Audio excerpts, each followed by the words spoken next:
చాలా స్ట్రాంగ్. అలాంటి వారికి ఫైనాన్షియల్ మేనేజ్మెంట్ అనేది వారు చేయాలి. ఇంటికి సంబంధించిన ఆర్థిక లేకపోతే డబ్బులు ఎలా మేనేజ్ చేయాలి అనేది వారికి ఇవ్వండి. అందరూ అలా చేయలేరు.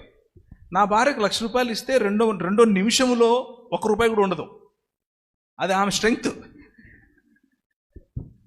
ఆమెది. అంటే అంతే అట్లా ఇదిగో అని ఇచ్చేస్తుంది. నా స్ట్రెంగ్త్ ఏంటంటే నేను పిచ్చినారుణ్ణి. నేను దాచిపెడతాను, అంటే ప్లానింగ్ చేస్తాను. ఎందుకు అని అంటే నాకు తలకాయలు 100 ఉన్నా కానీ అన్నిటికీ బడ్జెటింగ్ వేస్తాను.